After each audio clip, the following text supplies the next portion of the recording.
Hello and welcome to the No One Asked You podcast. For this particular series, I am joined by my wonderful co-host, that darn Kitty. Dorkus and I are both going into this story completely new with almost no knowledge of the story or world. Each segment will cover what happens in each new chapter while discussing our experience along the way.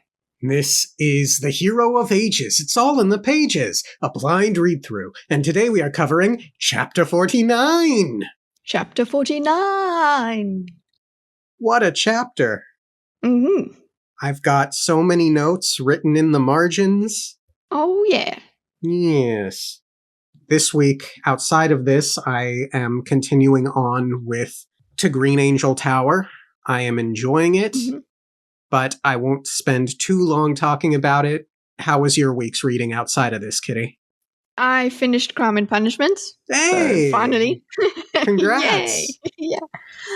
Yeah. I'm not too satisfied with the ending, but it's interesting. Yeah. It's an interesting read.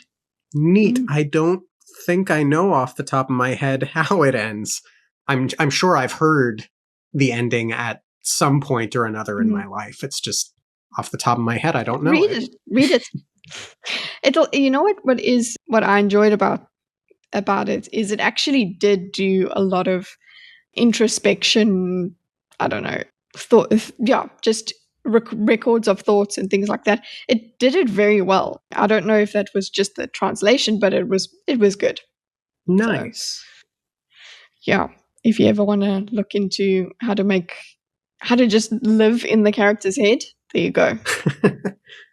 I'll think on it. I have been wanting to look more closely into some of Chekhov's work, actually, for dialogue. Do you have anything specific you're looking to read next? I'm not sure yet. I might go into, actually, years ago, I bought books to study adaptation. Nice. Of literature into games. So I want to, this was the other way around. I think it was a game done into a book. It is BioShock, one of the BioShock books. So I'm looking into that. Very nice. BioShock was great. And I used to be a big fan of video game books. A bunch of Warcraft books when I was in high school. The Dead Space books are neat, as I recall. Yeah, so that's what I'm looking into now. Very cool. Very cool. But everyone listening is here for the Mistborn, so let's get into it, shall we? Yes. The epigraph gives us a couple bits of important information. It addresses the question of why Ruin couldn't just have the Inquisitors release him, why he has to manipulate someone else. Essentially, the answer is the Lord Ruler was exerting too much control over the Inquisitors during his reign. Yeah. Which I'm sure took a mental toll.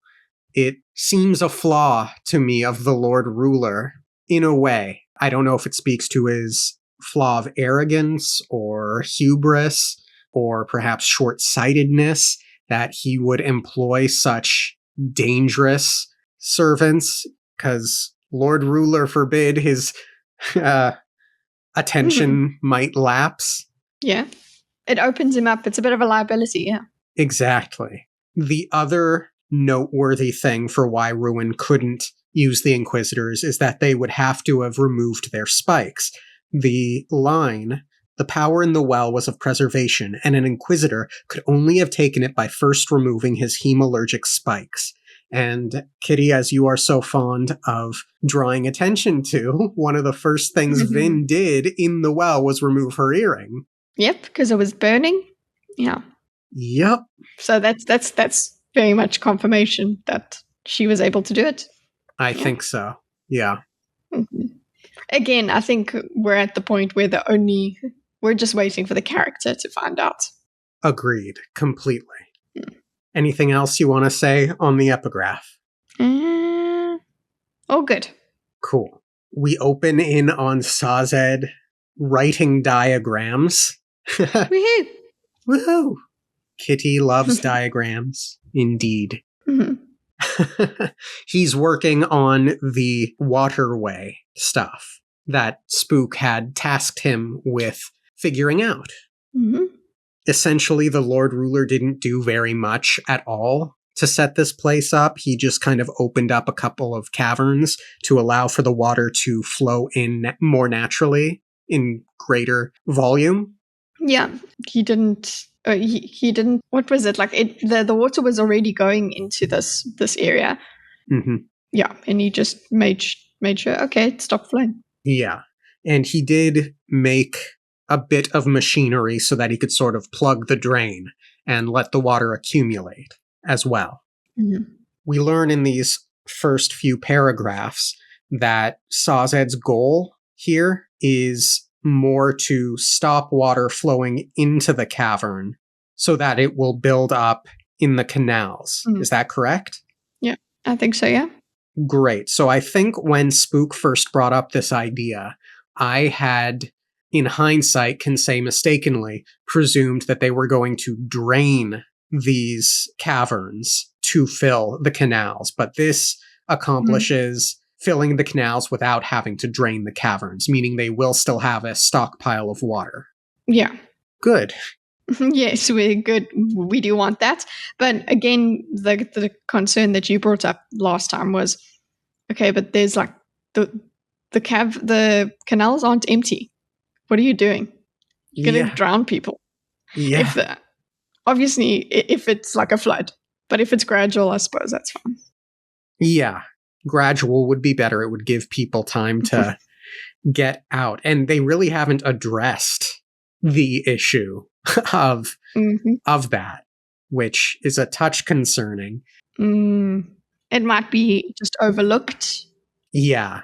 Why didn't we think of it? I mean, I'm sure perhaps Ruin wouldn't mind the chaos that would ensue, but feel like someone should consider. I'm sure, yeah, I think Sazed would. I think the others would, but I feel like maybe Spook would forget or would just, maybe he just wouldn't understand think about the consequences. He might be a bit more trigger happy. Maybe that might just be something that he learns. Yeah, I agree. We get several paragraphs of description of what it's like for Sazed to work through his indexed metal mines for books to seek out a specific section of a book, pull it out, use it, and then return it. Mm-hmm. Yeah. I think it's just because we haven't had him using his metal mines in a while. It's kind of a bit of new book repetition halfway through the book. Yeah. It's all interesting. Mm-hmm. We get the line, he worked alone, sitting at a fine salvaged desk, a lantern lighting the cavern around him. So I have put forward a theory, I think more recently than not, this idea that Sazed, who I still believe is the hero of ages, will build a new world. Essentially, this one will be destroyed, but he will build a new one. And I think this chapter as a whole really signals that coming because of just how much prose, how much description we get of Sazed building here and contemplating building and how he feels about building. And this idea, this image of him working alone at a desk, I don't want to say it's almost like Doctor Who, but this sort of lone figure, perhaps like the Lord Ruler who lives through the ages, separate from everyone else, crafting the world, kind of came to my mind. This whole chapter is just rife with the idea of Sazed being a builder, practically building things. What do you think of all of that, Kitty? I can see it. And also, I think that there is an emphasis on, he would be the one that is able to build because he is, he has a quote, both one of the smartest and most ignorant men who had ever lived. He had memorized so much, but had intentionally forgotten it all. Obviously, it's, it's just to remind you of how Ferrokemi works. But at the same time, it's like, that's exactly what he would be. He has this godlike knowledge, actually, especially because he's the last keeper. Right. So he would be the guy you lean on for this sort of thing. Right. And Sanderson has really been emphasizing the Lord Ruler's arrogance and his kind of messing things up in the immediate and then gaining wisdom after the fact as he tries to fix everything. And by the time his time in the well was done, he finally had some degree of finesse. I can totally see Sazed taking in every single bit of knowledge he's accumulated in his metal mines at the end and using that stored wisdom, that collected wisdom, and keeping that meaningfully inside himself rather than the metal mines, and utilizing that knowledge as he builds a new world, and then living this existence that is kind of apart from the world that he has created, but, as it's emphasized in this chapter, offering wisdom perhaps to those who seek him out, kind of a thing. Yeah, he's more, that's more his style than being in control. Yeah. So that's what this chapter did to me as a whole. He's working, he's appreciating it, and he reflects on how he has a gift for scholarship, but he does not consider himself a leader or a diplomat of any kind. He prefers to let Spook take the lead. This is his happy place. Even if he's not uniquely interested in engineering, he just loves to study. Yeah, he loves to find things out, to provide information. And yeah, the thought, please read the thought. Is it such a shameful thing to be the man who likes to provide information for others rather than the one who has to use that information? It's a great line. There it is. He just wants to provide the information. Look, if he is hero of ages, he's going to have to come to terms with the fact that he needs to use the information. He needs to provide it and be the hero. And then he can settle down and do what we were talking about for rebuilding. Right. Now, I will say that there is a slightly darker side of the coin to this, though. I'm not necessarily sure it's something Sanderson intends, or maybe it is the exact thing he intends. My mind here went to Warbreaker and what Lightsong was thinking toward the end of the book about, in regard to the lifeless army, how everyone wants to kind of have a say, but none of them actually want to take responsibility for making the decision. There is an element of that here as well. I think it's slightly off in the sense that I don't think Sazed is worried about making the wrong decision, but the idea of not wanting to take action himself is there. Yeah, taking the action does bear responsibility. And yeah, maybe he isn't. I don't know if he's up for that at the moment. Obviously not. But just as a character, it's something he's not used to, because it's like, I provide the facts, you do the action. So even if it's not why he does it, it's not that he's avoiding responsibility and that's the reason he does it. It's something he's not used to. So yeah, he's going to, like we've seen, he hasn't been comfortable in his leadership role. He just needs to get better at it. I agree. It's going to be, yeah. Sazed is continuing to write down his notes. Breeze comes up, and again, in support of what I was saying earlier about Sazed building the new world, Breeze says, "That's coming along nicely, my dear man. You may have missed your calling." So there's more of that emphasis there, I feel. Yeah. Sazed does not consider himself uniquely amazing at this skill, despite the knowledge, but he does believe that what he's looking to do is possible and capable of being done. Yeah? Yeah. And you know what? You don't want someone acting as if he knows it all, even though he does know it all. Yeah. You don't want him arrogant in that way. So it's a good thing. Yeah. Have we discussed what it would be like to magically have textbooks memorized? Like, does that actually grant you any degree of skill? Like, if you just suddenly had all the textbook knowledge of what it means to be a surgeon, do you think you could perform surgery? I don't think it grants you skill, because literally you have to have motor skills and practice in that regard. But you are definitely higher than somebody who just looks it up every now and then. You're familiar with it. You know how one thing relates to another. all of that. Yeah, you're pretty cool if you know that. Sure. Now, as that pertains to what Sazed is doing here, I think it's much more feasible for Sazed to be able to do math and math equations, which I imagine is what this is, more so than surgery. But yes, still, it's an interesting idea. You could have the memorized knowledge, but I don't think that necessarily equates to you having the capability. practice. And the practice, yeah. Yeah. No, literally, that's why we have resident doctors and things like that, because you can't just learn that way. You need practical practice. Right. And I imagine that there's different kinds of memorization. If you're memorizing by rote, more so than anything to pass on that knowledge, rather than because of a unique interest, I think you'd be less capable. Oh, yeah. But ultimately, it doesn't matter too much, I think. It's just an interesting thought. An observation. Yep.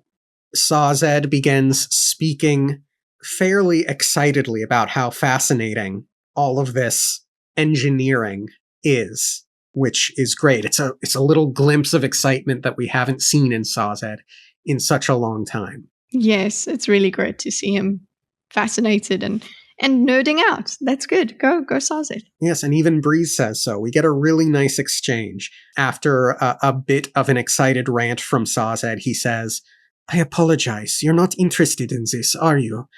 "No, but it's enough that you are," Sazed. "It's good to see you excited about your studies again. I don't know what it was you were working on before, but it always bothered me that you wouldn't share it with anyone. Seemed like you were almost ashamed of what you were doing. Now, however, this is the Sazed I remember." So sweet.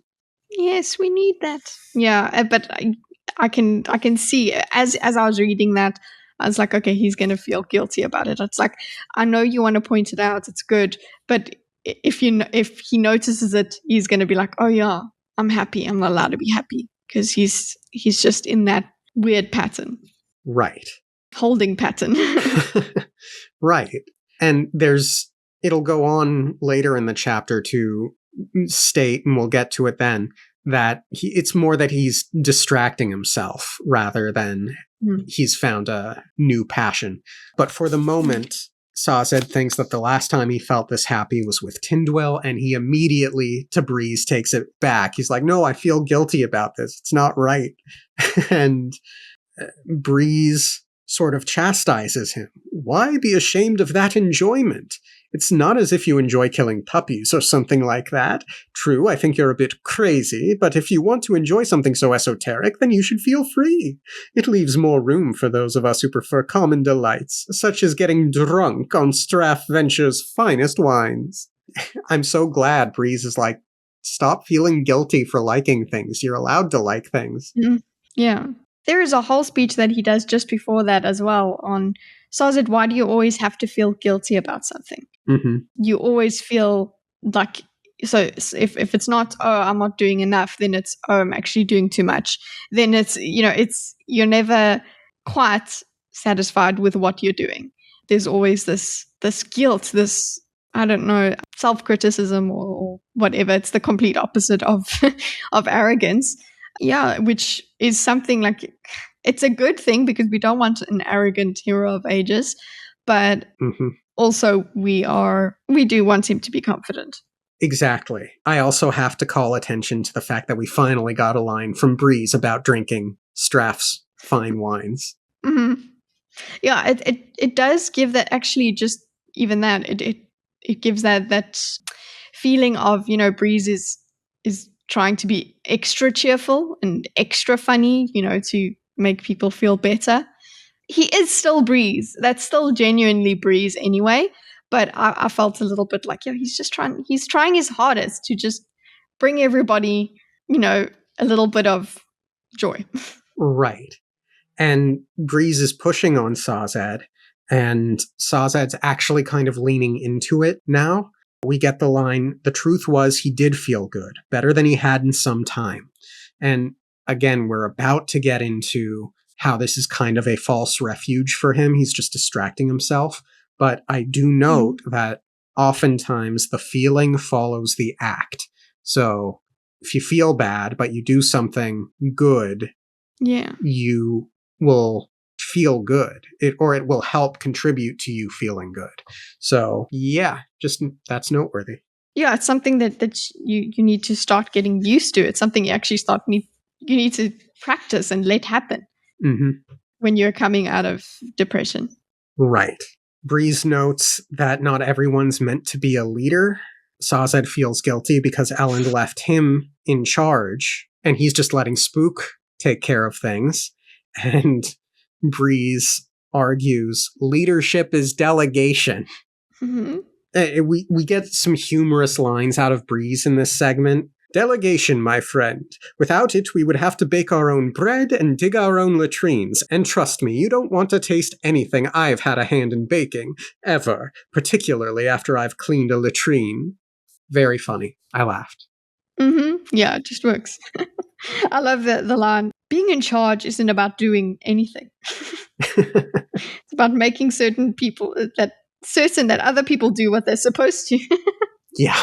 So it's just all around funny, but it's true. And, look, I do see Sazed, yes, taking a break from the pressures of leadership by just letting Spook take over. But I don't even think it wouldn't be easy to just overpower Spook now. He's got his mind set. Yeah, I agree. And look, I don't think a leader can delegate everything, but considering Sazed's temperament, I think perhaps his skills might best be suited for delegation rather than taking charge. Although we know from book 2, during the battle, he was very take charge, so. But he had to be pushed right into it. True. Sazed does not believe this is what Tindwyl would have wanted of him, that she respected leaders and politicians, and excuse me, Sazed, did you even know her? Yeah. No, he's just looking, he's got those false thoughts, those just incorrect distortions of reality, and that's just how he sees it, and it's like, oh, please. No. You're seeing it in a way that makes you rot from the inside. Yeah. Rather than the way it actually is. Yeah. And correct me if I'm wrong, but I'm pretty sure that Tindwyl saw issues with the Synod. Like, she wasn't like anti-Synod or anything like that, but she saw the value and the integrity in Sazed in his rebelliousness. Am I wrong in my recall here, or what? No, she actually expected more from him. She expected him to be even more rebellious and take over. So yes, that could be interpreted as, oh, well, she wants a leader. But the thing is, she was already inspired by him or already impressed by him. Yeah. She already admired him, whether or not he took over the Synod. Right. Well, fortunately, Breeze straight up calls him out on exactly what we've said. Didn't she fall in love with you, not some king or prince? Sazed tries to back out of it. Well, love is perhaps too... Oh, come now, Sazed. You were mooning about as surely as a teenage boy with a new fancy. And he affirms she loved him. Yeah, like he's even trying to downplay the fact that Tindwyl loved him. He was like, oh, I don't know if she loved... Excuse me? Yeah. Now that's wrong. So much. Good on Sazed for calling his shit out. My first read through of this chapter, Breeze. I was sorry, Breeze. I was really hoping Breeze would just slap him, like unironically, physically slap him. Snap out of it, man. Oh gosh. He argues this isn't what she would have wanted of you, to deny who you are. And he says, how can you be so stupid about this, but so wise in other areas? We get a great belief statement from Breeze. A man is what he has passion about.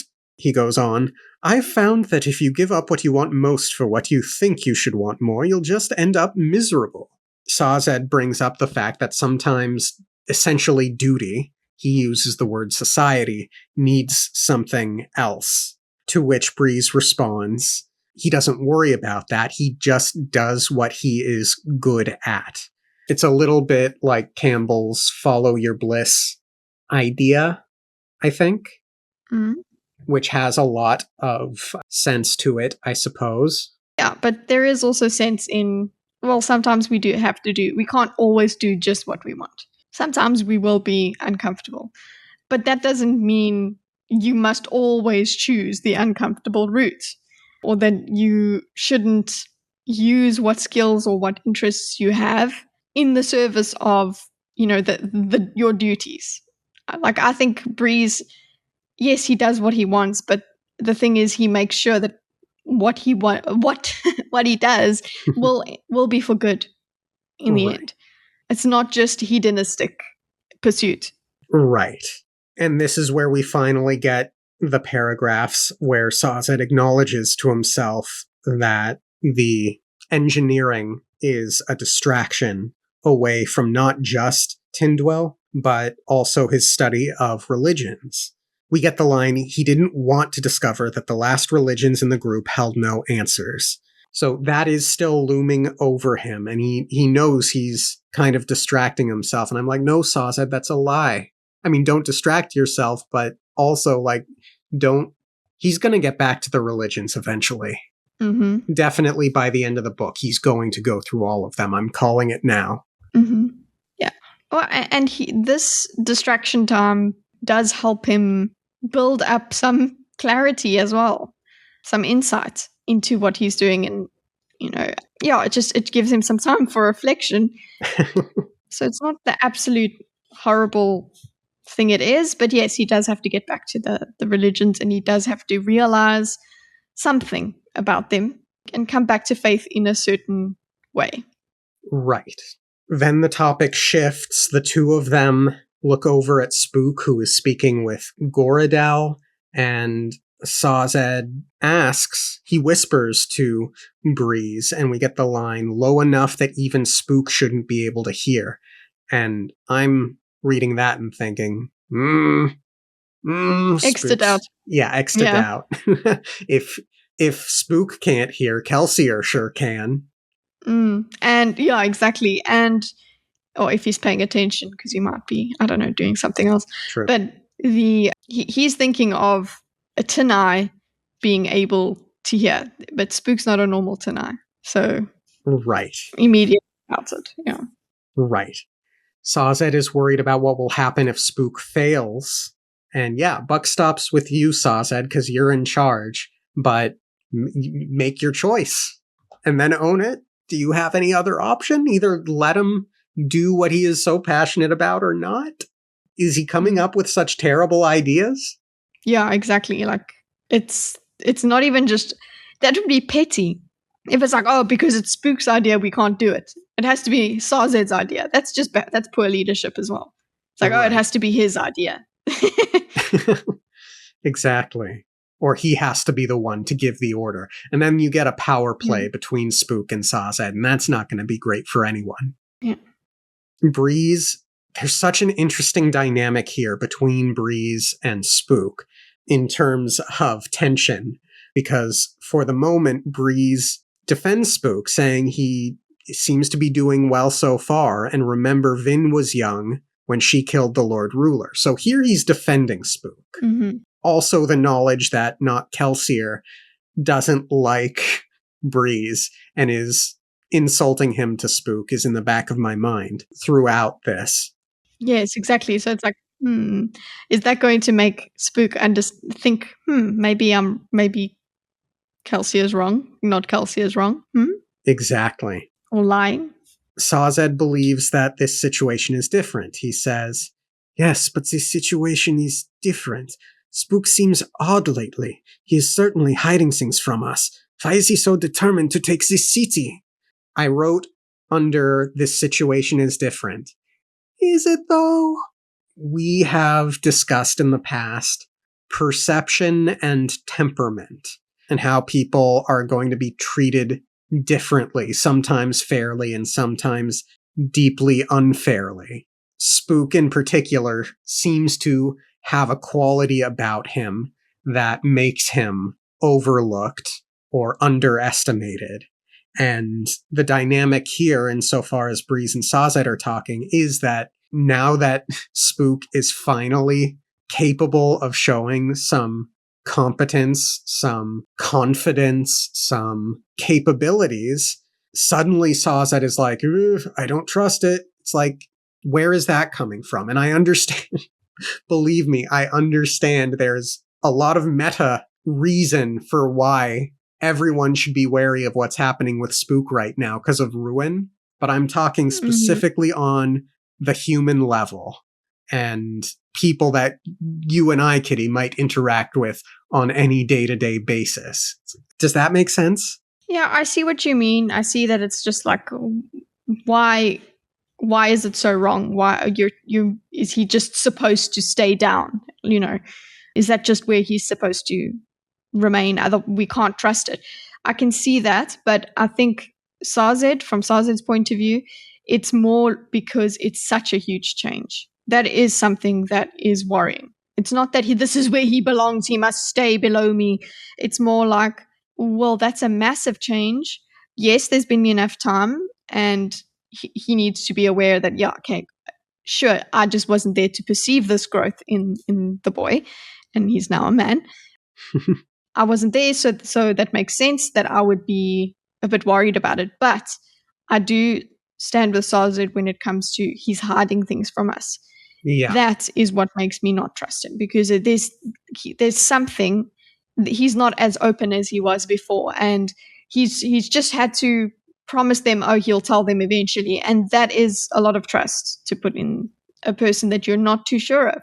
Because when somebody changes fundamentally, quite a massive way, I can understand being like, okay, what happened, and I can't trace it because you're not telling me how. You're not speaking to me, you're not opening up about your experiences, you're not telling me stories about the past years or anything like that. I know we don't have time for that, but that's what I mean by it feels like you can't trust it because you don't have knowledge of it. It would be silly to just go, oh, well, it's fine, it's all good. Oh, he's just that way now. I'd be like, that's very low insight behavior. Right.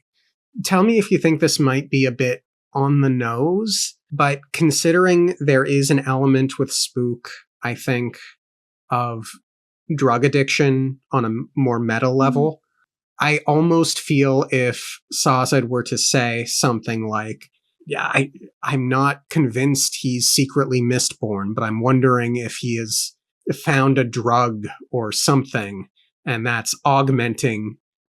I'm basically saying if Sazed were to bring up the possibility of drugs affecting his character and his judgment, would that make his concerns more reasonable here by, I guess, my standard? I'm asking you as if you understand my standard. But, shoot, I dropped how I was going to end the sentence. But what do you think of as far as I got into it? So if Sazed brought up drugs and things, it would make it less of an injustice that he's worried? Yes. I think that's what I was asking.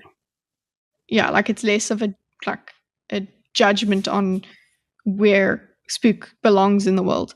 Yeah.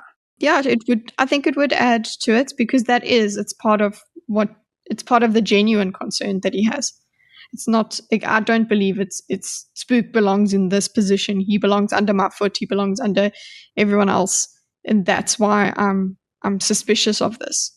I think at the core of it, it's something unsettling is going on here. Something unhealthy is going on here. It doesn't seem to be a healthy transformation. Right. But by what metric is he deciding that it's unhealthy is something that I'm wondering, which I guess is another element of why I'm bringing up drugs as a possible explanation for his mysteriously augmented powers. As far as Sazed has seen so far, he is seeing someone much more confident, much more capable. These are, I think, generally good qualities.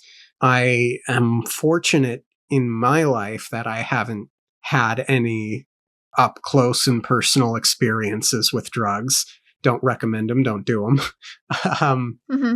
Or having been around people who do drugs. So I don't know intimately what it's like for, say, your brother or a close friend to start the habit outside of, what I've maybe seen on TV. But I imagine showing up late to things, not getting your work done, qualities that are generally negative, not positive. I guess cocaine, I don't know, lets you go an extra couple of hours, maybe. I don't know. I'm saying we've seen good qualities from Spook, not so much bad. Do you have an opinion? Yeah, I can see that it's good, but there are unhealthy mechanisms that are underneath that.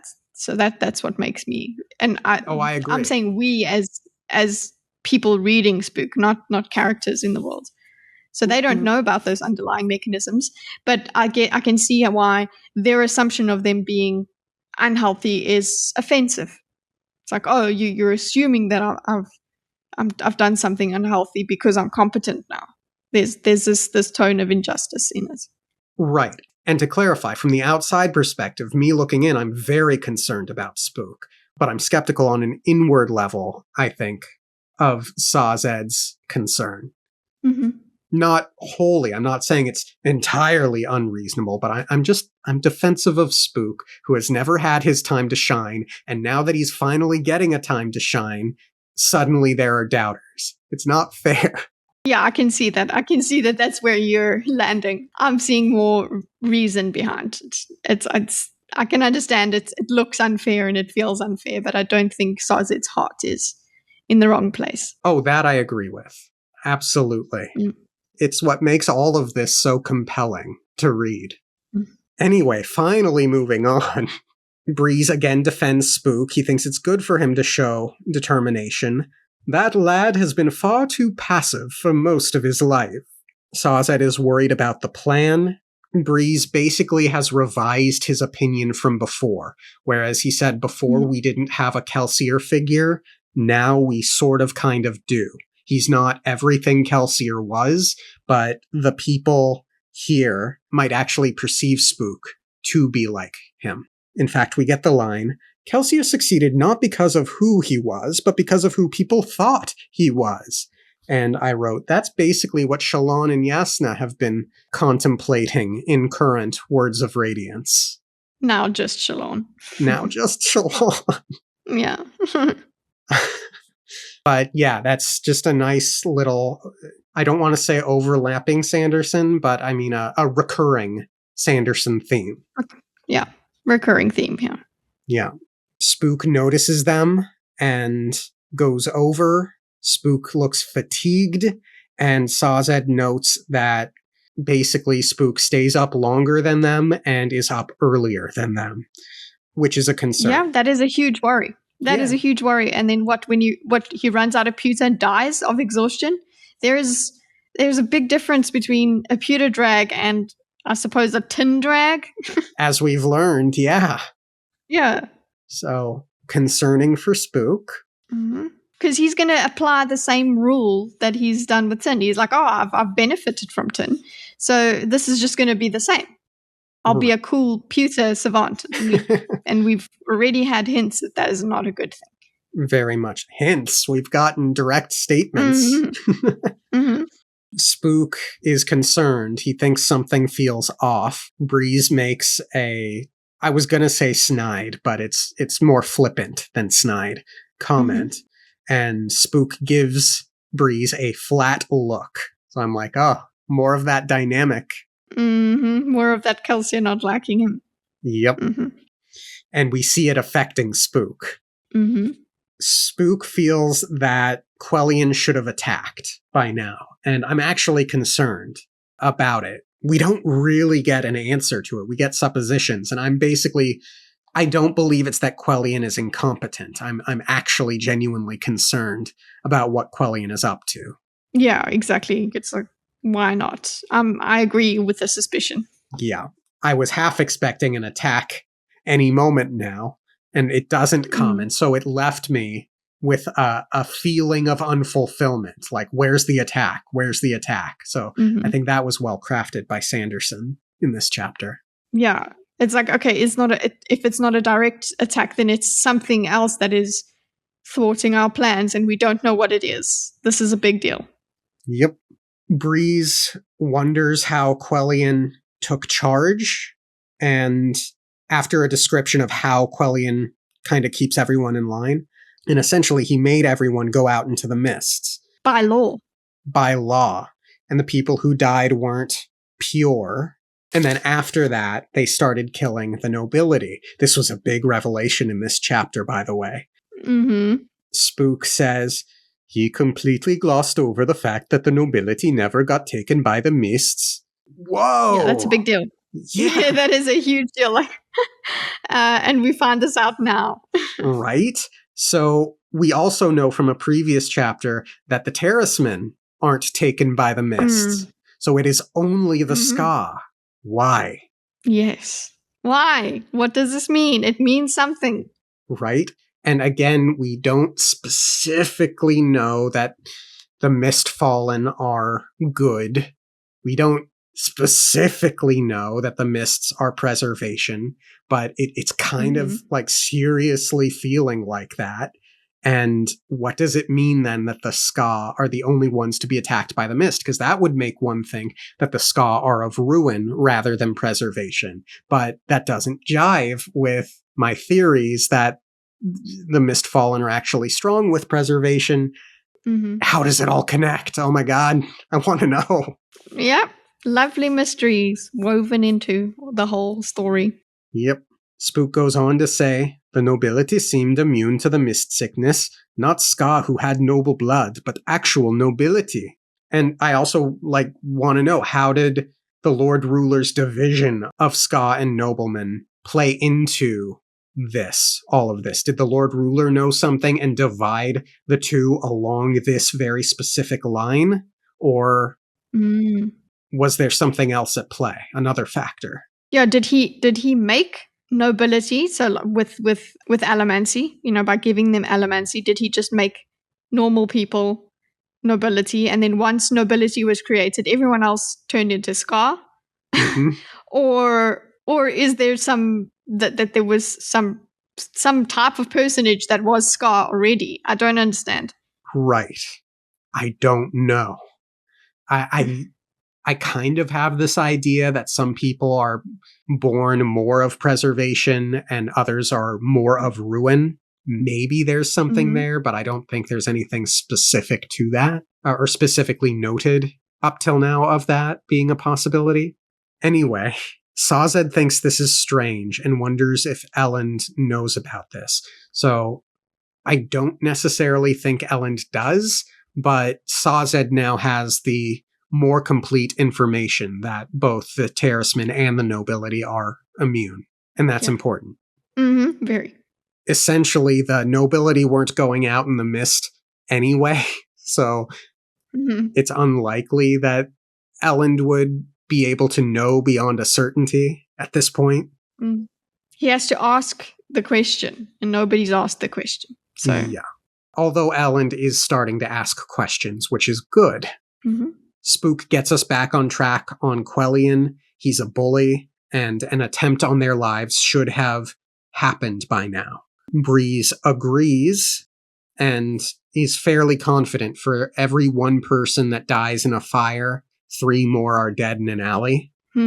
Spook has told Goradel to be extra alert, which is good. I don't know how helpful or useful that's going to be. And again, I was expecting something a la Yeoman and the Kolos attack. I think I was not expecting an attack, but some sort of deception from Quellion at some point in this chapter to come. Some switcheroo. Yeah, something that would make Spook telling Goradel to be extra on alert a non-issue or a red herring-ish thing. Breeze wonders if Quellion is more afraid than they perhaps thought. Sazed cautions Spook that he should go get some rest, some sleep, and Spook declines, which leads Sazed to wonder if Spook is burning pewter. but then he thinks that he might just be looking for things to worry about. We get the line, "We never questioned when Wynne or Kelsey are manifest powers beyond what normal Allomancers were capable of. Why should I be so suspicious of Spook? Is it simply because I know him too well? Do I focus on my memories of the boy when he has obviously become a man?" This speaks directly to what we were talking about earlier, and I'm glad that Sazed is having this insight. Is it fair for him to have such concern? And I kind of took issue with the phrase, "I know him too well," or "because I knew him too well," because I wrote to myself, but was he bad? Like, was he ever incompetent? Again, I think I had said in a previous chapter, a commenter did bring up an excellent supposition that it might have been Spook's fault that Renault was caught. It's not like explicitly stated in the book, so I don't necessarily think I can point to a smoking gun and say, haha, see, he's not competent. I don't think it's about competence. I don't think so. I think it's about confidence and this perception of Spook as having this unfulfilled, this insecure potential sort of confidence that he had. So there was this perception of him that you can see that the confidence that he was exuding when he was like trying to be tough and stuff, you know, when he was doing his, his disguises and things like that, there was an undertone of insecurity there, or I want to be seen. And that little tick there is what Sazed means, I think. Right. Because I know him too well. It's not, oh my God, I think he's horrible and he's not competent. I don't think it's the competence, it's confidence, and that's a very different thing. Sure. So do you feel that Sazed ever really knew Spook? If he was always the overlooked one, Spook, I mean, can any of them really say they knew Spook? That's true. That this is they think they know him, but they don't have an idea of his. They can see that there was this insecurity, but they don't understand where it comes from. They don't know his background as much as they just know that his uncle is, what's the name, is Clubs. That's basically it. But so they had an inkling of who he is, but they don't know exactly what's under there. But that doesn't mean that they don't know him at all. Mm-hmm. I just think, yes, there's definitely an element of them not knowing enough. And they did sense an insecurity. And I think that counts for something. And I think that's what Sazed is thinking about. Sure. So then I wrote a note to myself. I think the note is proven fairly reasonable by the end of the chapter. I don't remember what it was about this specific passage that made me write it down on my first read through, but something about this passage made me feel strongly that Spook will go too far at some point. I wrote, I know he'll go too far. When was this? When did you write that? Which line? During Sazed's thought here that we've been discussing. Is it simply because I know him too well? Do I focus on my memories of the boy when he has obviously become a man? I'm fairly confident Spook will have a net positive ending in the book, but I do feel like he's going to have a very hefty stumble before the end of this story. Sazed estimates that it'll take a few weeks for everything on the engineering side to be set up. I think to myself, do you have weeks left? Well, yeah, I don't think they do, but they're going to have to do something. I feel like they are going to go forward with this plan. Yeah. And eventually they will get some sort of flood. Maybe an earthquake will help them. I don't know. Perhaps. And they talk about the cache and how it has pretty much everything they need. Blankets, timbers, pulleys, food, water. They wonder what all of this would have been in preparation for. And Spook basically confidently states, no, he was preparing for everything that's happening right now, obviously. Yeah, the way he says it is just, that's it, boom. Yeah. Yeah, and then he goes on to the next point. Right? And that next point, he says, I kind of thought you'd just collapse the tunnels, in reference to Sazed saying he's going to basically build a mechanism. And that Spook goes to, I thought you would just collapse it, seems very ruinous to me. It's just, okay, just do it. Just do what needs doing. Yep. Sazed's got a lot more. He's like, wait a second. Oh, no, you can't do that. Yep. And so Sazed basically talks about his plan, and they're cut off by Captain Goradel, who tells them that Beldre has shown up to speak. Whoa! Not the attack that we expected. No, not at all. And so we hop into a new scene where Beldre says she didn't come here to join them. She sits there nervously. She's not in the cache. They're in the Inquisition building above, which reminds Sazed of the Conventicle of Saren. Breeze asks why she's there then, and Ulrion does not approve of Beldre. And Spook is off to the side, scowling. I really love all of the dynamics, like the spatialness of this scene. Sazed believes that Spook thinks this is some sort of trick, which it may well be. Sazed wonders how well Spook knows how to fight as he's looking at the dueling canes. Again, giving us this thing that you don't know him anymore. You don't know him. He did train previously, but you also don't know what he's like now. He's been out on his own a long time. So to be his own muscle. Yep. There's a great bit of subtlety going on in which Beldre says she's here because they're planning on killing her brother. And Breeze gives the line, "What are you talking about? We're here to sign a treaty. We would never do that." And then Beldre shot a glance at Spook, and it's like, yeah, Spook said he was going to do that, so... Really great interaction. Yeah.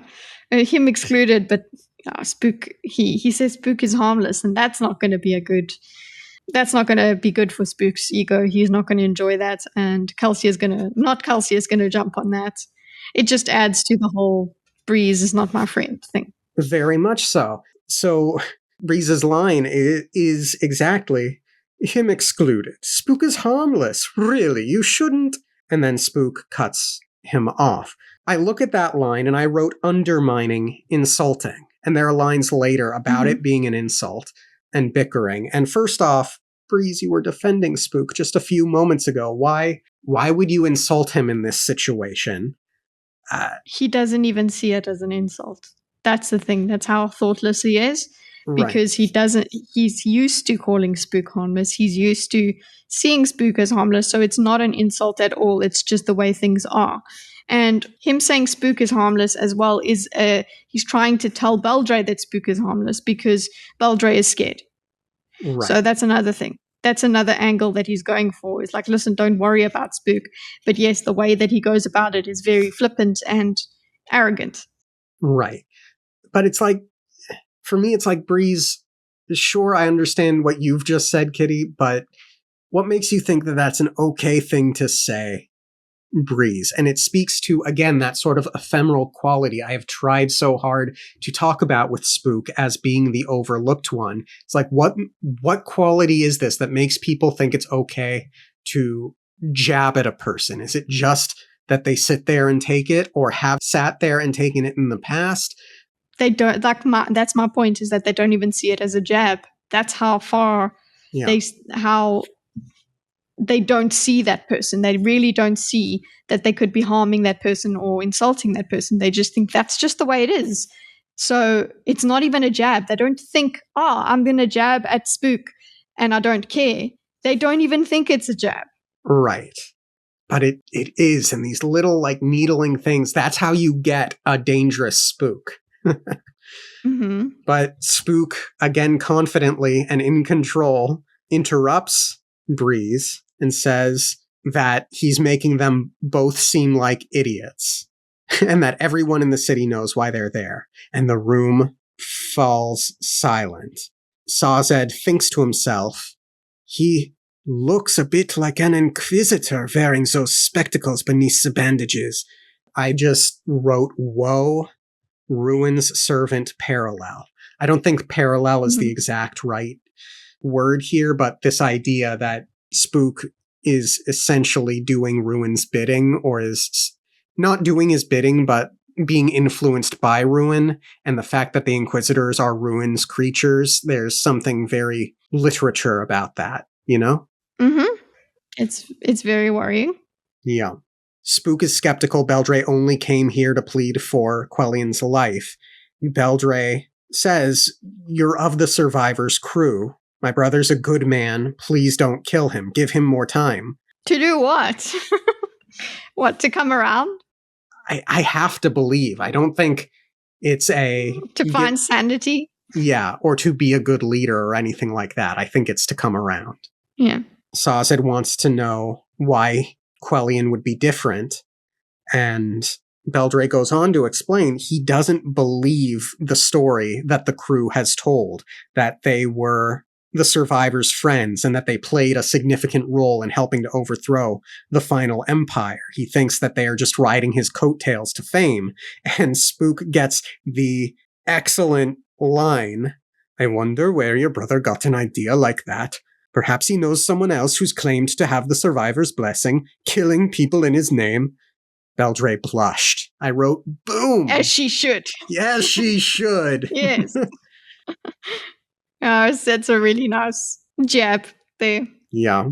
Sazed asks why Beldre trusts them, and she responds with, "Men who lie don't save children from burning buildings." And that's excellent. A great, great thing for Spook to hear, because did Ruin want Spook to save the kid? I don't specifically remember if he did or not. I remember he wanted Spook to kill the guards.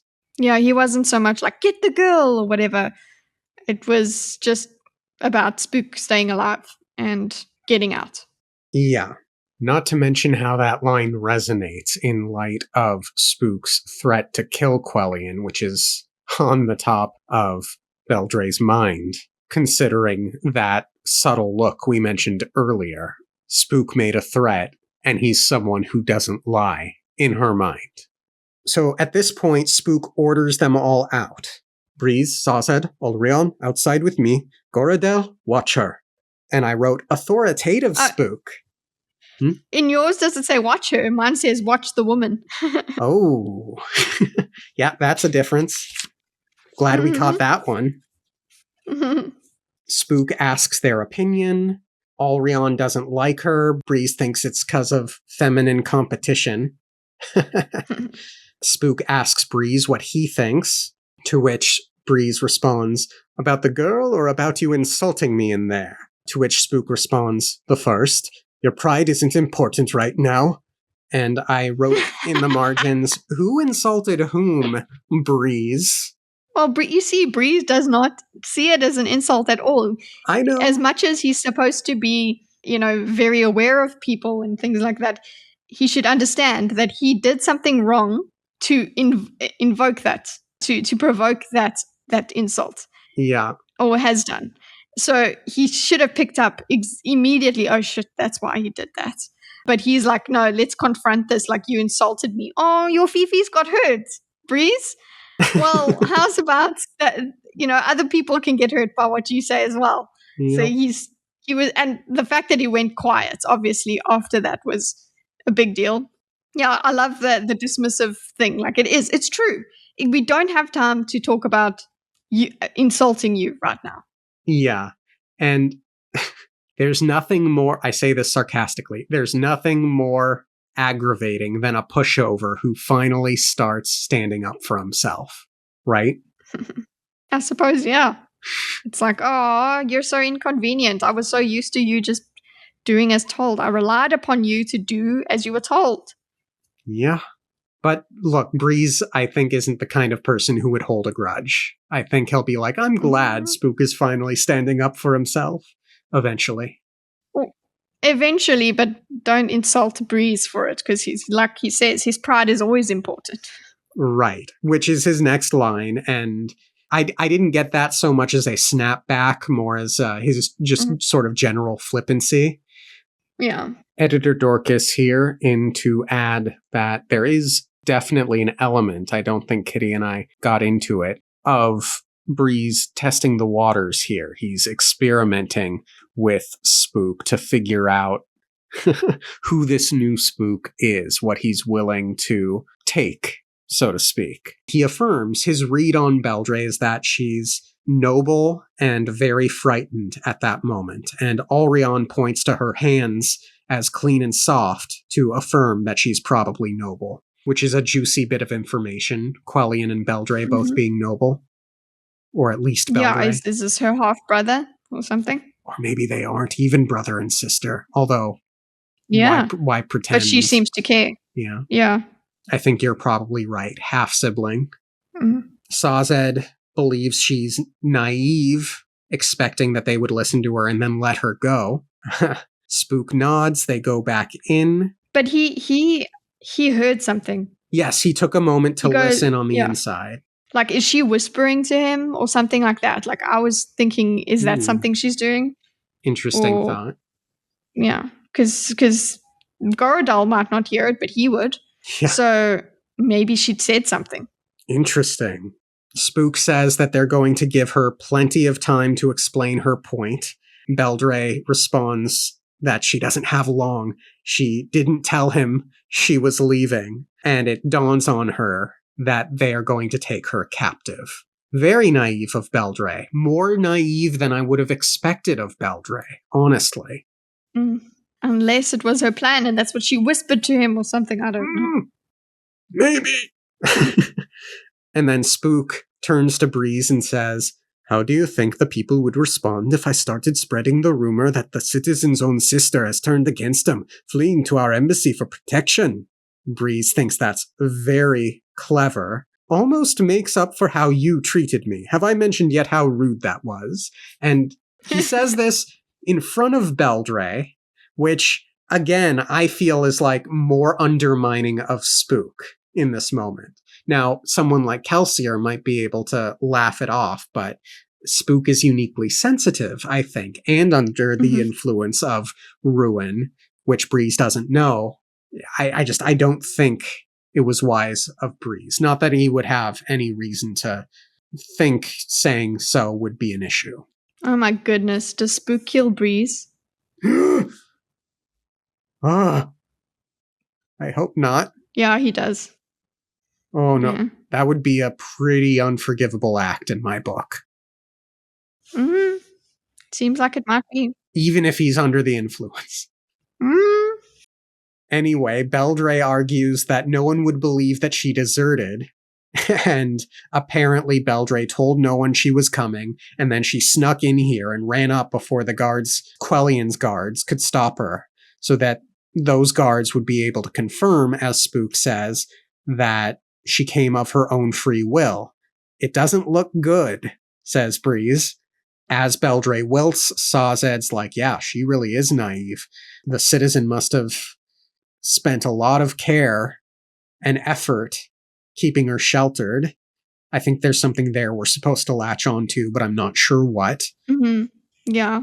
We already know that Quellion cares about Beldre. Yeah, or is he going to breed her or something? Is it she not her? Is it not her her brother? And who knows? Something crazy like that. But another thing is, I actually just wanted to point out, like you said, I don't know. That's not something I would think of Beldre. But we don't know Beldre at all. We don't know her, but we seem to have this idea that she wouldn't be naive. Like, why would we think?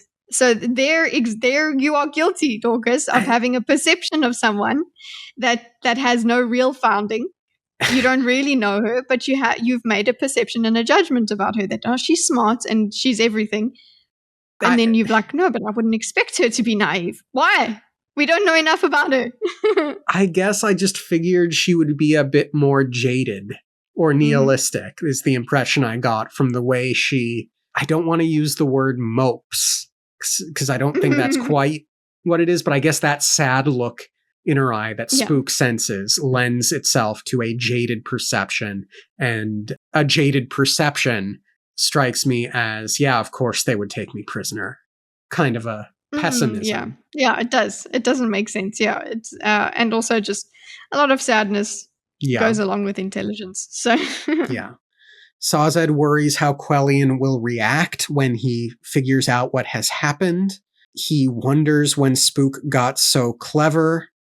And we get the last 2 paragraphs. Kitty, if you'll read this with me. Beldre looked up from her seat, a few tears of frustration gleaming in her eyes. You can't do this. This is deceitful. What would the survivor say if he knew what you were planning? The survivor? Spook asked, chuckling. I have a feeling he'd approve. If he were here, I think he'd suggest that we do this very thing. Oh, this was Ruin's idea. Yeah, that's the thing he heard. Like, I thought she was whispering to him, but he cocks his head as if he was listening to something, and that was Ruin. Yeah. And I'm so nervous. And this feeds into what I was saying earlier about Spook's going to have a very big stumble at some point in this story. And it's going to involve Ruin, obviously. Ruin, him falling to Ruin. Yeah. Yeah. So I'm very nervous for Spook. Yes. Yep. Gosh, okay, in-depth chapter. So much important stuff happens. Yeah. Is there anything else you want to say, Kitty? Like the video! If you like, Spook probably shouldn't listen to Ruin, but you should all listen to me when I say to hit the like button.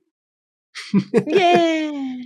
Thank you all for tuning in. Have a great rest of your week. Subscribe to that darn Kita if you get a chance, because she's got a great channel. Subscribe to this channel, because you know it's great. It would be greatly appreciated, and we'll see you next time. Okay, thanks, bye. Okay, thanks, bye.